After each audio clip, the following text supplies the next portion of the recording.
Salam sejahtera Kenari Mania Indonesia. Saya Agus RKM Yogyakarta. Ini kebetulan yang di sini ini burung-burung untuk dipersiapkan untuk gantangan semua, Mas. Dari size besar di sana ada F1, F2, ada F1 besar, terus anak rasmi dan AF dipersiapkan untuk gantangan. Jadi sumbernya dari berbagai macam ternakan atau memang cari bahan-bahan?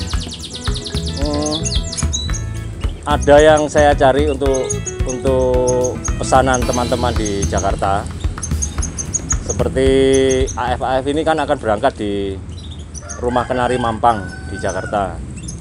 Terus ada yang dari Paburi, ring Paburi 581 dari Bawerkso BF yang hijau-hijau itu. Kemudian yang size yang gede-gede di sana itu dari YKC BF, dari Pak Yongki Prasetyo. Saya diminta untuk merawat burung-burung beliau untuk dijalankan di lapangan. Nah, ini rata-rata burung sudah jalan di lapangan atau memang burung bahan ya? Ini masih bahan. Yang nomor 2 dari sana itu roket. Roket itu burung jalan. Kemarinnya burung jalan sempat prestasi nasional. Tapi terus ada masalah. Saya diminta oleh pemiliknya untuk merawat di sini di RKM. Nah, berarti rata-rata pengondisian lagi ya sebelum untuk dilombakan gitu ya? Iya. Mulai dari nol lagi nih, Mas.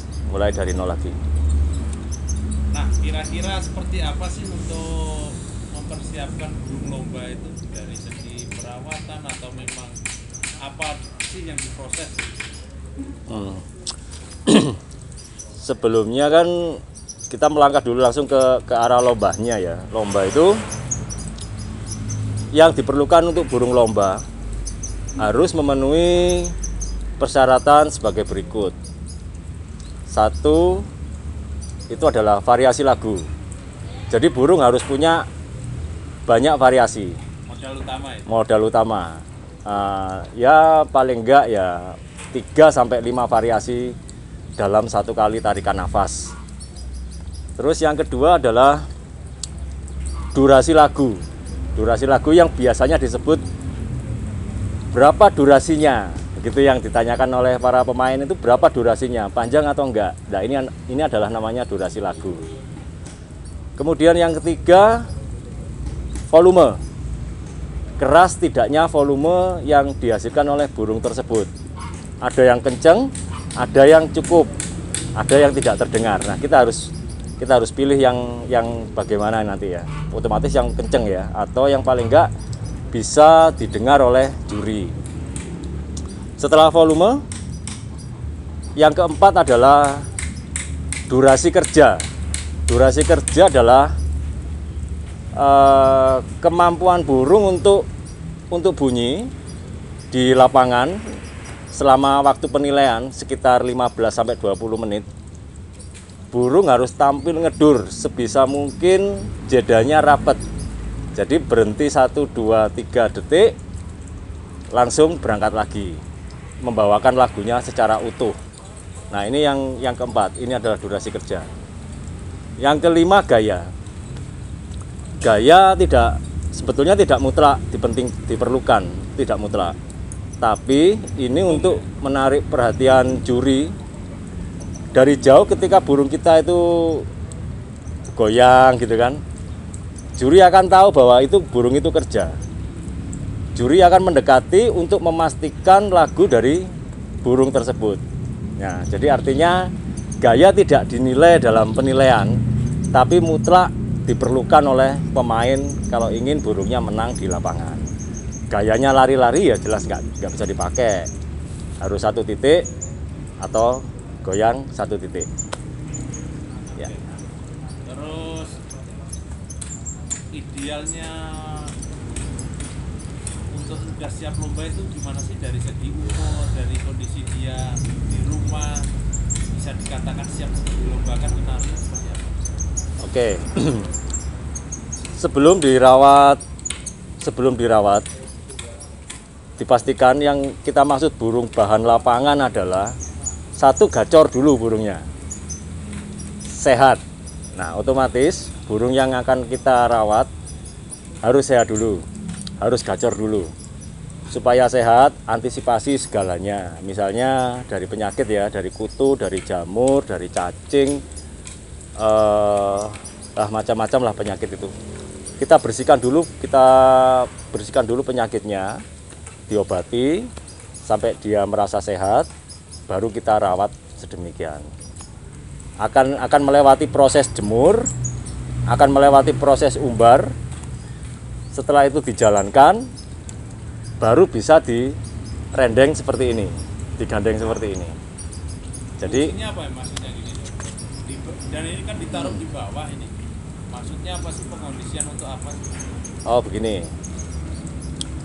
kenari itu pada dasarnya ini kan burung ternakan ya mas. Burung ternakan itu biasanya peternak mencampur paut-pautnya jadi satu. Secara naluri burung ini akan saling membutuhkan koloninya.